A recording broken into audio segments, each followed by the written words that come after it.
எம்மை சூழ்ந்து கொள்ளும் தம் கிருபை. கர்த்தரில் மகிழ்வோம் களி கூர்ந்திடுவோம் கண்டடைந்தோம் கிருபை. கர்த்தரிவாண்டினிலே பெரும் காரியம் செய்திடுவார். கால் வைக்கும் தேசம் இயேசு தருவார். காத்திருந்தே அடைவோம் கிருபை. எம்மை சூழ்ந்து கொள்ளும் தம் கிருபை. கர்த்தரில் மகிழ்வோம் களி கூர்ந்திடுவோம் கண்டடைந்தோம் கிருபை. ஆண்டுகள் நன்மையினால் முடிசூண்டு வளம் பெருக. தேசத்தின் மீதே கண்களை வைத்தே பாசமாய் நோக்கிடுவார். தேசத்தின் மீதே கண்களை வைத்தே பாசமாய் நோக்கிடுவார் கிருபை. எம்மை சூழ்ந்து கொள்ளும் தம் கிருபை. கர்த்தரில் மகிழ்வோம் களி கூர்ந்திடுவோம் கண்டடைந்தோம் கிருபை. கர்த்தரில் மகிழ்வோம் களி கூர்ந்திடுவோம் கண்டடைந்தோம் கிருபை. கர்த்தருடைய கிருபையோ அவருக்கு பயந்தவர்கள் மேலும் அவருடைய நீதி அவர்கள் பிள்ளைகளுடைய பிள்ளைகள் மேலும் என்னென்றைக்கும் உள்ளது என்ற வசனத்தின்படி இந்த புதிய ஆண்டிலே கர்த்தர் உங்களையும் உங்கள் குடும்பத்தையும் நன்மையினாலும் கிருபையினாலும் இரக்கங்களினாலும் முடிசூட்டி உங்கள் அனைவரையும் ஆசீர்வதிப்பாராக. மெய்விளக்கு வாசக நேயர்களுக்கு மெய்விளக்கு ஊழியத்தின் சார்பாக எங்கள் புத்தாண்டு வாழ்த்துகள். தலைகளை தாழ்த்தி நாம் ஜெபிப்போம். எங்களை நேசிக்கும் நல்ல ஆண்டவரே, உங்களுடைய பரிசுத்தமான சமூகத்திலே நாங்கள் வந்திருக்கிறோம். நீர் எங்களிடத்திலே பேச வேண்டும் ஆண்டவரே. உணர்வுள்ள இருதயத்தோடு நாங்கள் எங்களை ஆண்டவரே உடைய வசனத்திற்கு ஏற்ப அமைத்து கொண்டு ஆண்டவரே நாங்கள் மாத்திரம் எங்களை தகுதிப்படுத்திக் கொண்டு உம்முடைய அரசுக்கு வருவதில்லை, எங்களுடைய குடும்பத்தையும் நாங்கள் ஆயுதப்படுத்தி ஆண்டவரே எங்களோடு சேர்ந்தவர்களையும் நாங்கள் ஆயத்தப்படுத்தி உம்முடைய விண்ணரசிற்கு நாங்கள் வர ஆண்டவரே ஏற்ற ஆசையையும் முயற்சியையும் எங்களுக்கு தாரும். இந்த வேளையிலே உலகத்தில் ஒப்பு கொடுக்கிறோம். நீர் மாத்திரம் மயங்கி கொடும். இயேசுவின் நல்ல நாமத்தினாலே வேண்டிக் கொள்கிறோம் பிதா. ஆமென். நோவா தற்காலத்திலே காணாதவைகளை குறித்து தேவ எச்சரிப்பு பெற்று பயபக்தி உள்ளவனாகி தன் குடும்பத்தை ரட்சிப்பதற்கு கொண்டு பண்ணினான். அதனாலே அவன் உலகம் ஆக்கினைக்குள்ளானது என்ற தீர்த்தை விசுவாசத்தினால் உண்டாகும் நீதிக்கு சுதந்திரவாளியான. இரண்டாவதாக அந்த 7ஆம் வசனத்துல நடுப்பகுதி பாருங்க, பயபக்தி உள்ளவரானா. வசனத்தை கேட்ட உடனே தேவ பயம் ஆண்டவருக்கு அப்படி நடுங்க ஆரம்பிச்சார். அவர் சொல்றபடி எல்லாம் செய்யணும். அந்த நடுக்கம்னா எதை காட்டுகிறது? ஆண்டு சொல்றபடி செய்வதற்கு அவர் தன்னை ஒப்பு கொடுத்தார். பயபக்தி உள்ளவரானார். குடும்பத்தை ரட்சிக்கணும்னா நீ பயபக்தி உள்ளவனாக இருக்க வேண்டும். பயபக்தினா என்ன? இது லிவிங் பைபிள்னு ஒரு பேரஃப்ரேஸ் எடிஷன் இருக்கு. பொழிப்புரையாக சொல்லப்பட்ட ஒரு வேதாகமம். அந்த பொழிப்புரை வேதாகமத்திலே என்ன சொல்லி இருக்கிறது? அவன் தன் வாழ்க்கையின் ஒவ்வொரு சிறு சிறு செயலையும் தேவனுடைய வார்த்தைக்கு ஏற்ப அமைத்து கொள்ள கவனமாயிருந்தார். அதான் பயபக்தி உள்ளவனாகி என்பதற்கு விளக்கம் அப்படி எழுதுகிறார் அவர். இதுக்கு பொழிப்புரை எழுதுகிறார். பயபக்தி உள்ளவனாகிங்கிறதுக்கு அவர் என்ன எழுதுறாருன்னா, தன்னுடைய வாழ்க்கையின் ஒவ்வொரு செயலையும் வேத வசனத்திற்கு ஏற்ப அமைத்து கொள்ள கண்ணும் கருத்துமாயிருந்தார். பிரிமணர்களே, மிக அருமையான ஒரு வசனம். வேத வசனத்தின்படி தன்னுடைய வாழ்க்கையில் ஒவ்வொரு காரியத்தையும் அமைத்துக் கொள்ள அவர் கவனமாக இருந்தார். குடும்பத்தை ரசிக்கணும்னா அது ரொம்ப முக்கியங்க. சும்மா நீ மனம் திரும்ப பிள்ளைகள்டையும் வீட்டுல உள்ளவங்களை சொன்னா மனம் திரும்ப மாட்டேன்.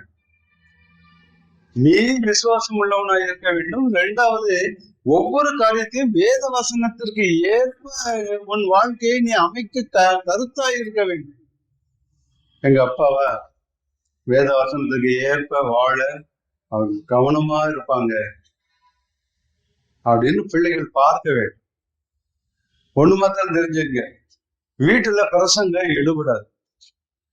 வீட்டுல உள்ளவங்களை ரட்சிக்க வேண்டுமானால் வாழ்ந்து காட்டு.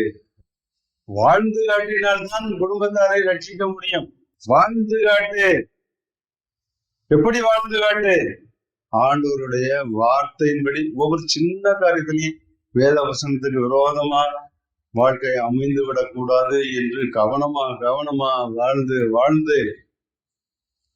வாழ்க்கையை நீ நடத்தி கொண்டிருந்தால் பிள்ளைகள் பார்ப்பார்கள், உன் மனைவி பார்ப்பாள், உன்னை சார்ந்தவர்கள் எல்லாம் பார்ப்பார்கள். நெருக்கமானவர்கள் மனம் திரும்ப வேண்டுமானால் வாழ்க்கையின் மூலமாகத்தான் அவர்களை சரி செய்ய முடியும். நன்றாக படித்துக் கொள்ளுங்கள். நெருக்கமாக உன்னோடு வாழ்கிறவர்களை நீ ஆதாயப்படுத்த விரும்பினால், நெருக்கமாக இருக்கிறவர்களை கிறிஸ்துவுக்குள்ளே கொண்டு வர விரும்பினால் வாழ்ந்து காட்டு. அது இட் வில் டேக் டைம். உடனே மனம் திரும்ப மாட்டாங்க.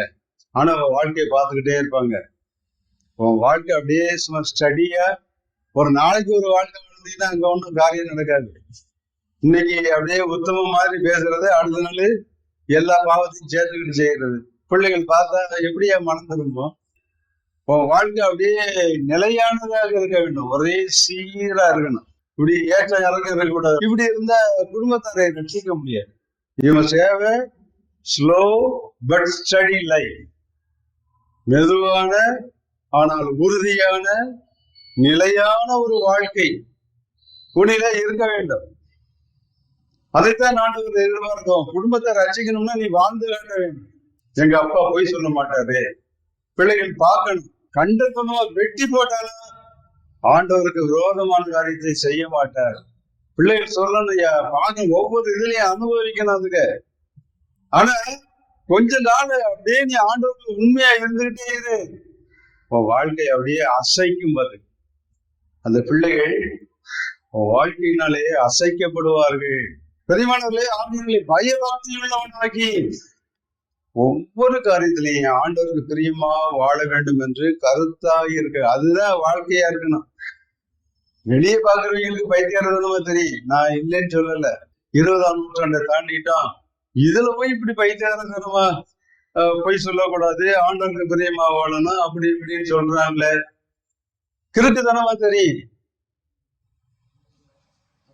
பிரியமானவர்களே, அவனுக்கு பிரியமா நீ வாழணும்னு நினைச்சுன்னா நீ உன் குடும்பத்தை கரை சேர்க்க முடியும்.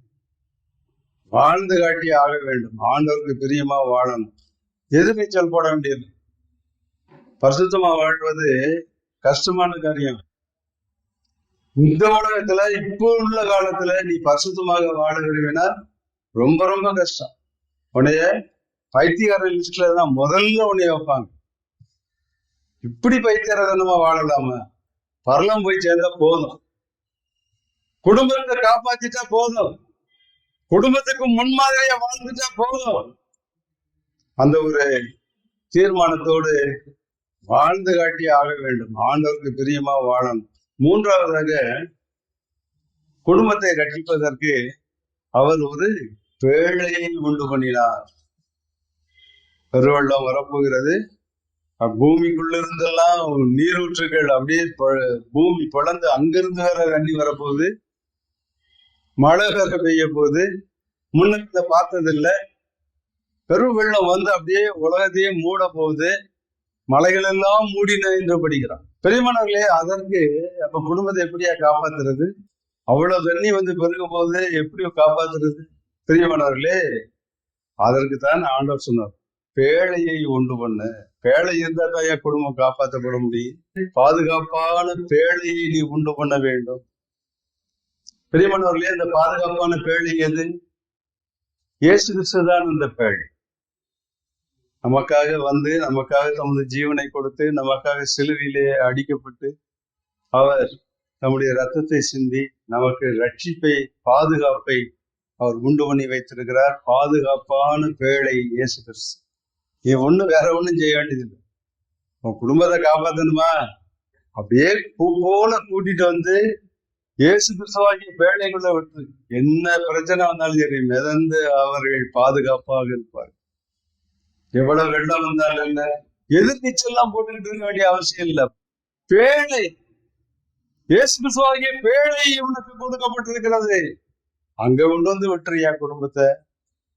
உன் குடும்பம் பத்திரமா இருக்கும், உன் வீடு பத்திரமா இருக்கும். தாவீது சொல்லுகிறார் அல்லவா, தேவனுடைய சமூகத்திலே என்னுடைய வீடு இப்படி இராதோ என்று ஏங்குகிறார் அல்லவா.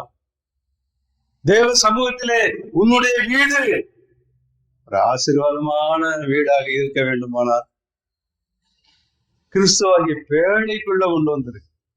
கிறிஸ்துவாகிய பேழைக்குள்ள அவ்வளவு பேர் வந்து உள்ள புகுந்து விடட்டும். அருமையானவர்களே, மூன்றாவது பேழையை உண்டு பண்ணினார். பேழையை அவர் எவ்வளவு காலம் செஞ்சார் தெரியுமா?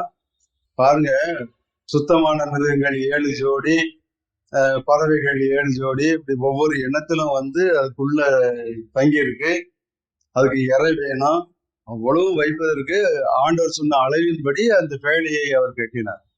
அதுக்கு எவ்வளவு மரம் வேண்டி இருக்கு. மரம் அப்படி நினைச்ச உடனே போய் மரக்கடையில வாங்கிட்டு வந்துட்டாரு அவரு. அப்ப என்ன மரக்கடையில இருந்துச்சா?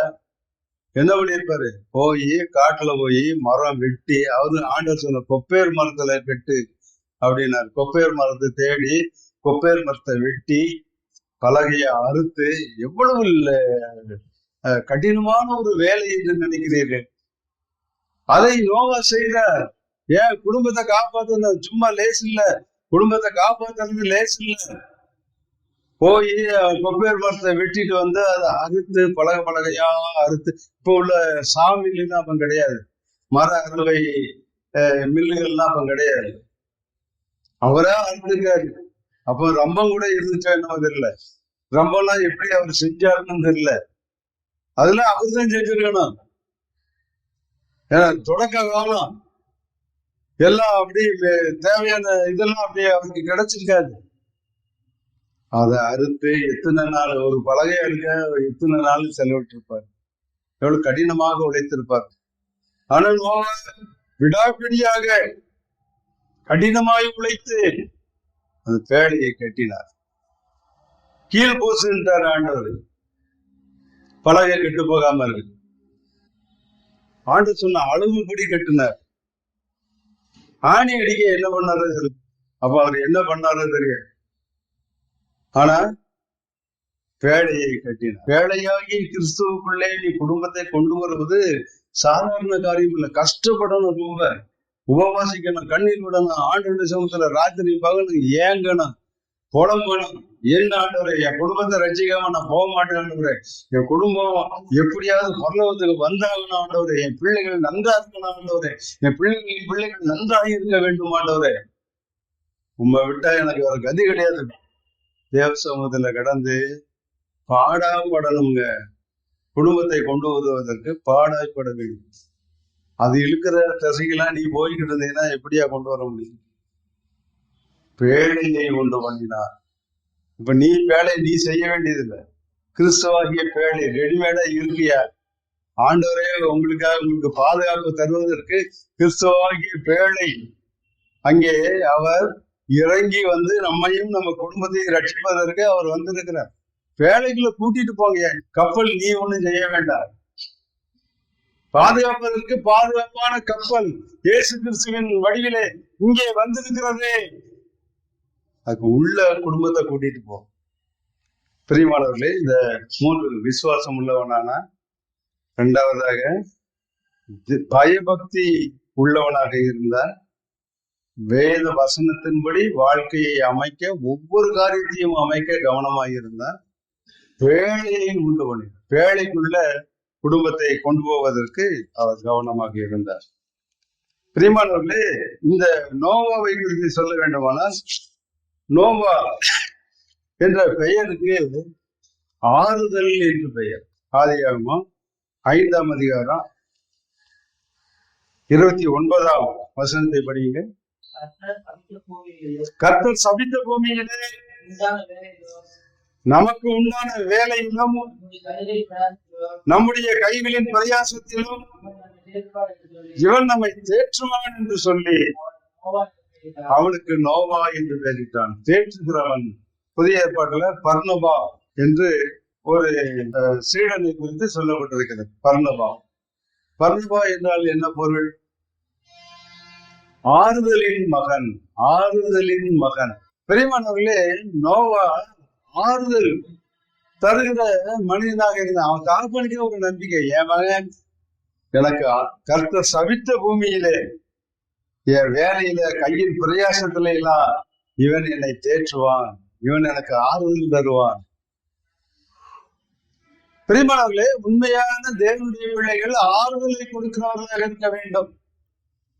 இயேசு கிறிஸ்து தன்னிடத்திலே வந்தவர்களுக்கு சுகத்தை கொடுத்தார், அவர்களுக்கு தேவையானவைகளை கொடுத்தார், ஆறுதலை கொடுத்தார், மன சமாதானத்தை கொடுத்தார். நீ போ, சமாதானத்தோடு போ, உன் பாவம் மன்னிக்கப்பட்டது என்று சொல்லி அனுப்பினார். சமாதானத்தை கொடுக்கிறவராக இருந்தார். மகளே, நீ வேதனை நீங்க சுகமாயிரு, ஆண்டவர் ஆறுதலை தந்து அனுப்பினார். ஒரு கிறிஸ்தவனுடைய பணி என்ன? உண்மையா இயேசு கிறிஸ்துவை கண்டுபிடித்தவனுடைய பணி என்ன தெரியுமா? நொந்து போய் சோர்ந்து போய் என்னடா வாழ்க்கை, இது ஒரு வாழ்க்கையான்னு நொந்து போய் இருக்கிறார்கள் எல்லாம். அவர்களுக்கு கிறிஸ்துவாகிய ஆறுதலை கொடுப்பதுதான் ஒரு உண்மையான தேவனுடைய பிள்ளையினுடைய பணி. ஆறுதலை கொடுக்க வேண்டும், ஆறுதலை கொடுக்க வேண்டும். நோவாவை குறித்து சொல்லும் போது அவன் என்னை தேற்றுவான் என்று சொல்லி, அவன் தகப்பனுக்கு அவ்வளவு நம்பிக்கை மகன் தேற்றுவான் என்று சொல்லி அவனுக்கு நோவா என்று பெயரிட்டார். நோவா என்றால் ரெஸ்ட், ரெஸ்ட் என்று பொருள், கம்ஃபர்ட் என்று பொருள், ஆறுதல், தேறுதல் என்று பொருள். பிரியமானவர்களே, நம்முடைய வாழ்க்கையும் இப்படித்தான் அமையும். ஆறுதலை கொடுக்கிற மக்களாக நீங்கள் இருக்க வேண்டும். சிறு வயசுலயே அவங்க அப்பா கண்டுபிடிச்சிட்டாரு. நோவாவை பார்த்து இவன் ஆறுதலை தருவான். சின்ன வயசுல நோவா எப்படி வாழ்ந்தாரோ தெரியாது, அதில் உள்ள விளக்கங்கள் எல்லாம் நமக்கு தெரியவில்லை. ஆனால் சிறு வயசுலேயே அவனை குறித்து தீர்க்க தரிசனமாக அவர் சொன்னார், இவன் ஆறுதலை கொடுக்கிறவன் என்று சொன்னார். குடும்பத்தை காப்பாற்றுவதை இலக்காக வைத்துக் கொள்ளுங்கள். நீங்கள் முதலாக ஆயத்தப்படுங்கள், குடும்பத்தை ஆயத்தப்படுத்துங்கள். தேவன் நிறைவான ஆசீர்வாதத்தை வரும் ஆண்டிலே உங்களுக்கு தருவார். ஆமென்.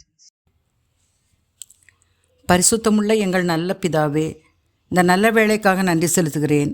கர்த்தாவே, எங்கள் குடும்பத்தை கிறிஸ்துவாகிய பேழைக்குள் கொண்டு வர தேவ செய்தி மூலமாக நீர் தந்த நல்ல ஆலோசனைகளுக்காக நன்றி செலுத்துகிறோம். குடும்ப தலைவர்களாக, குடும்ப தலைவிகளாக நாங்கள் எங்கள் ஆத்துமாவையும் எங்கள் குடும்பத்தினரின் ஆத்துமாவையும் காத்துக்கொள்ள இந்த ஆண்டிலே அதிகமாய் ஜெபிக்க, வைராக்கிய வாஞ்சையோடு ஜெபிக்க உமது கிருபையை எங்களுக்கு கட்டளையிட்டருளும். நாங்களே முன்மாதிரிகளாக வாழ உமது கிருபையை அளவில்லாமல் தந்தருளும். மெய்விளக்கு நேயர்களுக்கு இப்புதிய ஆண்டை நன்மையினாலும் கிருபையாலும் முடிசூட்டும். சரீர சுகத்தையும் ஆத்தும பலத்தையும் அருளி செய்யும். காக்கும் கர்த்தராம் இயேசுவின் வல்லமுள்ள நாமத்தினால் ஜெபிக்கிறோம். ஜெபம் கேளும் எங்கள் நல்ல பிதாவே. ஆமேன்.